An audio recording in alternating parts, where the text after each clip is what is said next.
I'm really excited to talk about this video game. I want to say spoiler alert for this video, but I really only show like the first and maybe second boss in this. And there's so much to discover in Elden Ring that you're pretty much good to go. So, Elden Ring is FromSoftware's newest addition to the Soulsbourne games. Now if you're like me, back in the day you probably heard of the infamous Dark Souls game released in 2011, but didn't really give it a shot because another sword slashing game came out that same year that we all invested like hundreds and hundreds of hours into. But later on, I rediscovered it through hearing about people loving this game that's known for being extremely difficult. I mean, FromSoftware even named their PC port of Dark Souls Prepare to Die Edition. So warm and welcoming. I think most video game reviewers and video essayists have their blind spots here and there, and I'll say a lot of mine are in Japanese game studios besides Nintendo and Kojima. I grew up on active, in-control gameplay, Banjo-Kazooie, Medal of Honor, Star Wars Episode 1 Racer. We couldn't have just called it Pod Racers. And I remember growing up, one of my weeb friends told me about Final Fantasy. And then I play it and the combat's got turns, like, what? Look at all these damn menus and small text. Look at the scantily clad ladies. Like, I'm a God-fearing boy, man. Get that fucking lusty shit out of here. But then Pokemon took a step into my life. And then Kingdom Hearts. And then Metal Gear Solid 3 Snake Eater. Eventually, that unconsciously, slightly racist gap in my mind began to slim and my heart began to open up for Japanese studios. Fast forward to the time that I started getting bored of Skyrim, maybe around the 4th time that Bethesda re-released it, and I ended up giving Dark Souls a shot. The graphics looked awesome and the design and enemies looked sick, and I had heard the game was going to be hard, but at the same time, my Super Smash Bros. Confidence was at an all-time high, and I was like, yeah, okay, sure, I think I can handle it. And then in 5 minutes, I realized how not prepared I was for this game and how brutally beaten I was going to be.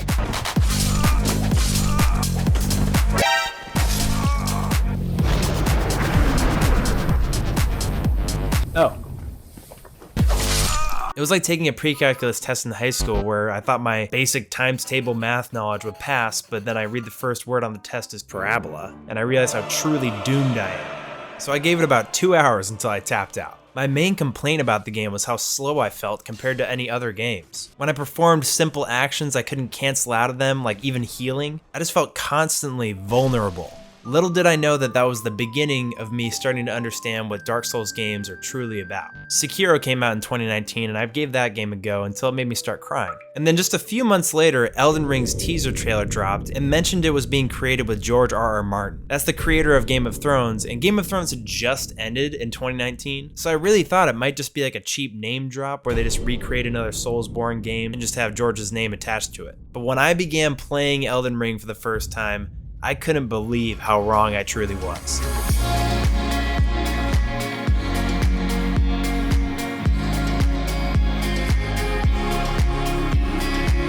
Making good progress. Making good progress. No way. No way. Right off the bat, I gotta talk about the customization in this game. You can actually go very in-depth in the character customization in this game and make your guy look insanely cool. Like my guy with his cool scars and the golden eye and the backstory. Why does he have a golden eye? It's because it guides him to the Elden Ring, of course. Oh, it's so cool, he's so handsome, he's like a version of myself, but with a better fitted nose. Or you can customize an absolute feral abomination from your darkest nightmares. Being able to tweak like every aspect of your guy, like having a giant nose or like making your skin color neon green. If Zelda is Apple with its clean designs and limited customization, then Dark Souls is definitely Android with its unlimited, outrageous modifications. You pick your build at the beginning of the game too, and I chose a faith-based character because my friend told me to, or else I'll burn in hell. And then the game drops you into the world of the lands between. It doesn't tell you jack shit, except other players' writings on the floor telling you to jump off this cliff and kill yourself, which I may have done, because I thought the treasure was at the bottom. Then you go around the corner and get ambushed by a demigod and get one-shotted by him. Then you get rezzed, then you're given a bunch of items that you're not told how to use. Cool. In fact, I couldn't figure out how to use a flask for the first 45 minutes of the game. Oh, that's how I heal. Then you go outside into this beautiful, vast, holy and dark open world, and then get instantly killed again by this guy. And this has to be the most on-brand, Soulsbourne way of starting a game I've ever played. Like, imagine some guy who's just brand spanking new to Elden Ring and Dark Souls games. I mean, at this point, he's gotta be like, Why the hell did I buy this game that just hates me so much? The absolute zero existence of hand-holding this game can be really daunting. Oh my gosh. But like so much appealed to me right away in this game. Like not only the open world, but like, I mean, being really specific here, like the cloak physics. Gorgeous. It feels heavy and it sways in the wind and the breeze and the movement. Oh, come on. But seriously though, it's a third-person game. I'm gonna be looking at the back of this dude for the entire game, and Elden Ring makes it so nice to look at. And the gear that you'll pick up, the designs are so unique and packed full of detail. I will admit, figuring out how to equip things at first is difficult. Like how you can't equip items from the inventory menu like throwing knives. You can only equip them through the very different equipment menu. And while trying to figure that out, spiked like 4 out of the 5 knives into the wall in front of you. No, but maybe that was just me. But once I had my equipment on and my two-handed sword in one hand, because nowhere did it tell me that I could equip it with 2 hands until 3 hours into my first stream, my chat started telling me that I could equip it in 2 hands. Why RB? How would you ever figure that out? I was off to see the world and find the Elden Ring with my golden eye, or destroy it.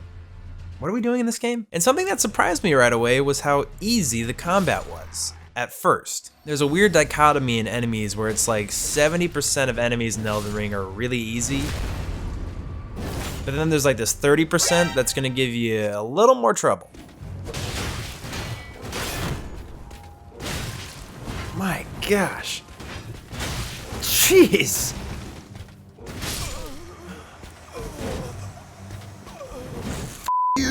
Those kind of enemies stopped me in my tracks and got me to rethink my capabilities as a warrior. After you die 10 times to the same enemy, yes, you are losing, and yes, it's probably really frustrating. Okay.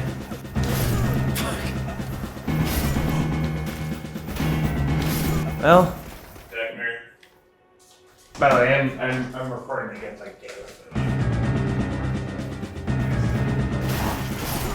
You got something? Yep.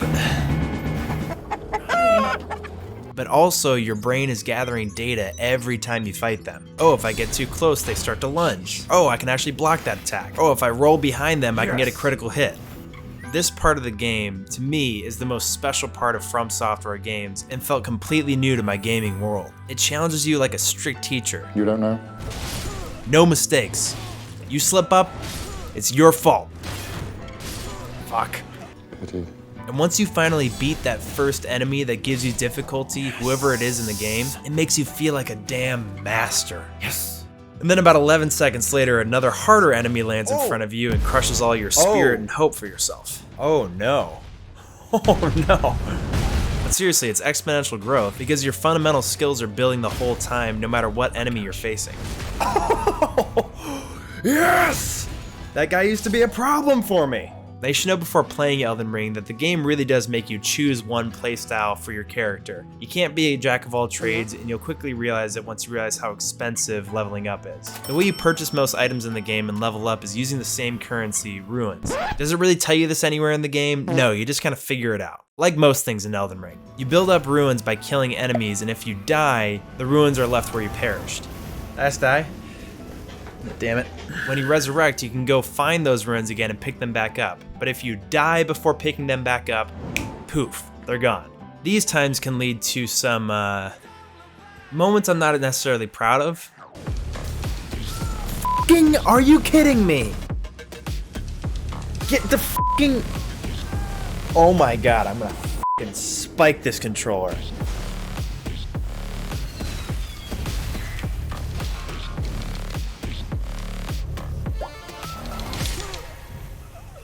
Fucking shit! Yeah, I gotta cover that. This game's gonna piss you off. Like, I consider myself a pretty cool-headed gamer, especially after I gave up League of Legends because I realized it was making me a worse person. But there's just so many situations where you barely get clipped by an enemy. Great. Or your character does something that you didn't intend him to do, but it gets him killed. Or your camera causes you to get blindsided. Or you died in a super inconvenient location where your runes got dropped. Hell. There's just... prepare to die, and prepare your temper, and prepare your blood pressure. The world of Elden Ring constantly draws me in while I'm playing it. You're going on this giant adventure where you don't know where this tale will take you or the things you'll run into, even if they're really freaky. Oh, whoa! What the f are you? First of all, the world is just enormous. I mean, like, I've played 40 hours of the game and I've probably discovered less than 40% of the map. And the game is surprisingly beautiful. And I say surprisingly because Souls games have looked good for a while now, but the pairing of this world mixed with the characters and the creatures that are walking all around it, and the physics, again, on top of that, make it for a baseline gorgeous game. The game world does feel alive, but it's not like Red Dead Redemption 2, where NPCs have schedules and have to go man the bar at the saloon and have to go till a field. Everything's schedule and the lands between is just kill Jack, kill Jack, kill Jack, kill Jack, kill Jack, kill the Tartar, stop him from getting to the Elden Ring or destroying it or whatever he's trying to do with it. I don't think he knows what he's doing.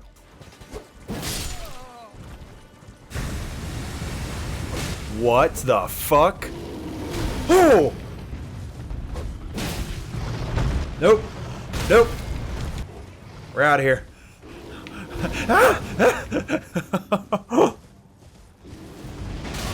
Fucking hell. What the hell was that? Elden Ring is a dark world full of eerie, creepy, possibly depressed, monstrous creatures and humanoids. Like, ugh.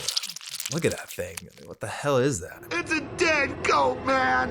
Its guts are all over the place. It's all chopped up and spread around and...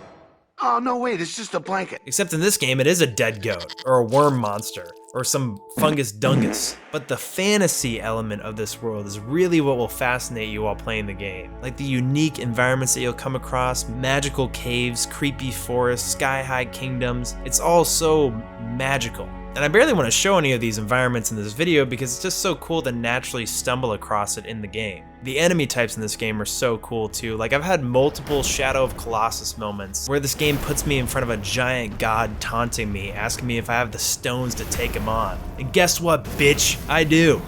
It might take me 78 times to get you, but I will. So this next part isn't exactly a criticism of the game, but it's more of an idea. But something I noticed about Elden Ring is that they're really trying to add every medieval fantasy element into this game. Like massive castles, skeleton kings shooting magical orbs, ogres, werewolves, and huge slicing swords. First of all, bars.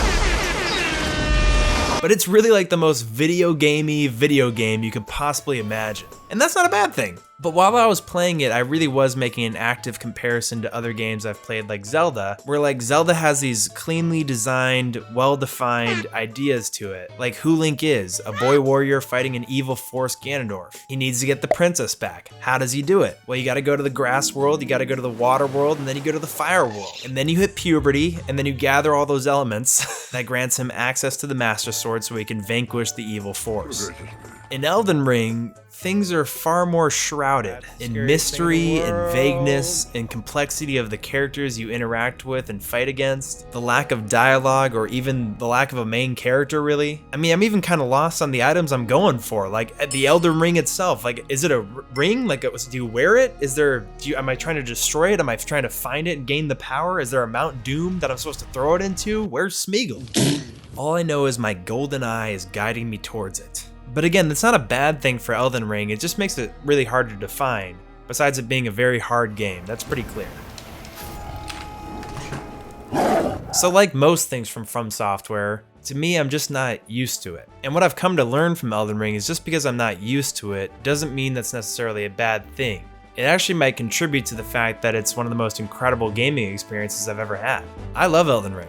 This game makes me wish I was a kid again when it was summer break and I could just play a game for a week long straight with no responsibilities. And now that you know I love the game, I hope you can hear me out on some slight criticisms. My last video really criticized Ubisoft for their churn and burn game design, doing the same thing over and over and over again. And at one part in the video I start mentioning game companies that like do things right, and a lot of the comments were saying, "You forgot FromSoftware." And honestly I just didn't think of them in the moment. But then I did start thinking about it and I was like, let's call a spade here. FromSoftware is doing a lot of the same things over and over again in their games.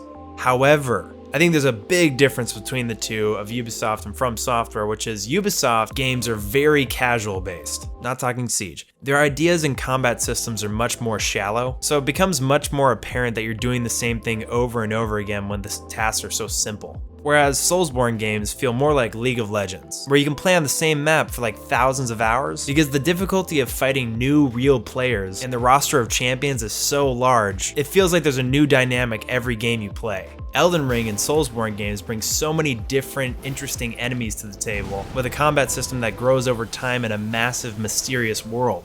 With these elements across your whole game's journey, it does feel dynamic and fresh the whole way through. And then once you beat it, you can play it again in a whole different playstyle as like a mage. It's genius. But I will say, FromSoftware games could also evolve in some ways.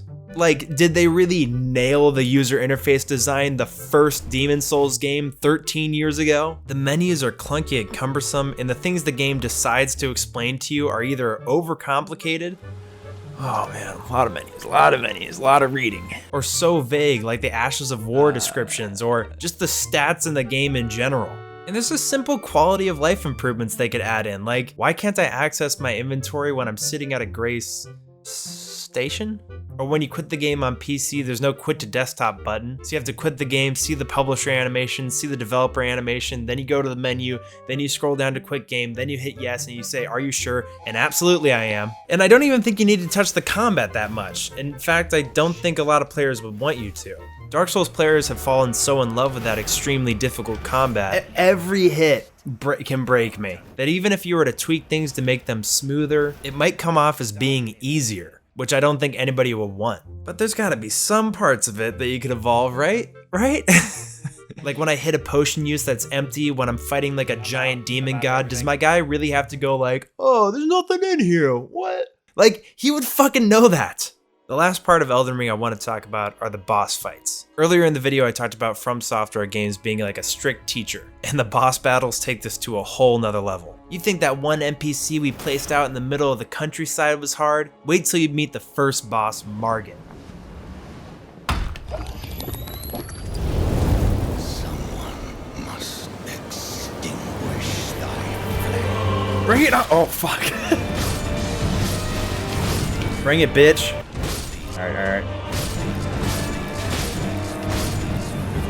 I must have fought Margit 30 times, even with summons. Don't kill that thing! And gotten my ass curb stomped over and over and over again. Until I just gave up. Just kill me. I was also told by my Twitch chat that using summons, these kind of like ghost allies that help you in a boss fight. Roger, no! If you're using them, you're playing Elden Ring the inauthentic wrong way. And you're also a giant pussy. I disagree with that.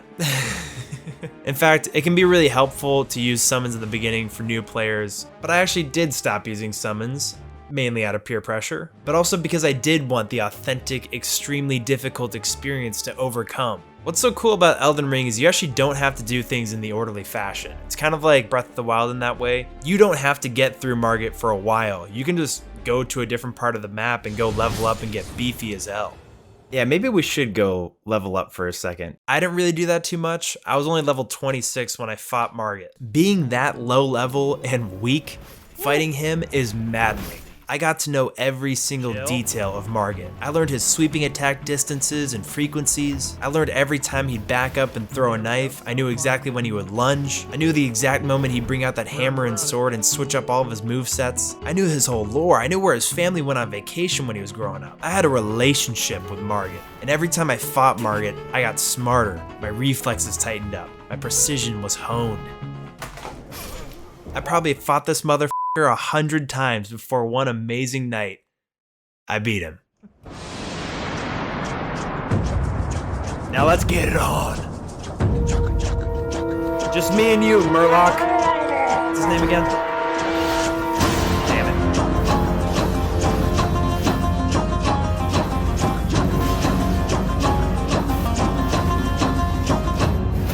it. Got him.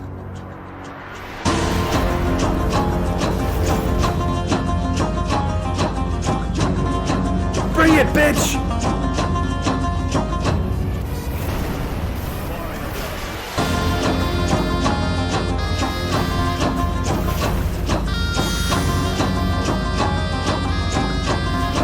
Jump again! Oh go, go, go, go, go. Get that health up, baby.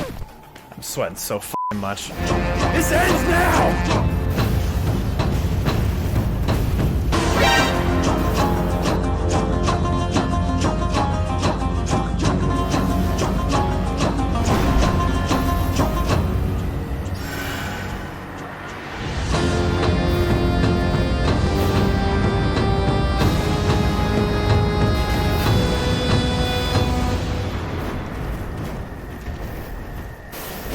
Holy shit! Holy shit, I did it! Get some! Holy shit! I am literally, like, trembling, dude. Like, I've never gone... Dude, that was like a mom trying to save her baby from being crushed by a car. Like, I've never been that focused in my life. This moment was so special to me. It was the most tense I've ever felt in gaming, but it was also the most accomplished I'd ever felt in a video game ever. The tunnel vision during the fight, the adrenaline built up and released at the end of it, like even showing you the footage, I can't express to you how that felt. And I don't even know if I could experience this as a kid. Like, I think I've played so many video games and so many different types of video games, to have an experience like that and the way it felt almost requires experience as a gamer. But man, it had been years since a game made me feel what I felt in Elden Ring, and that's why I love it. Thank you so much for watching my video. I do want to end the video with two cool announcements, which is, one, we passed 100,000 subscribers. And it did not go unnoticed. In fact, I've become a much more emotional guy ever since it happened, because I'm so blown away by your guys' support for me, and I really appreciate it. And the second thing is, I bought a house, which is nuts. And part of the reason it's taken a while to get this video out, and even my Sick of Ubisoft video, was I've been going through that process this whole time. So I'm so excited to move in and start making more content for you guys. It's kind of interesting that this room right here, I live in a 1-bedroom, 1-bathroom apartment, and I've pretty much made my whole career in YouTube in this room, with my bed right here and my desk right here. I go to work 9 to 5 right here.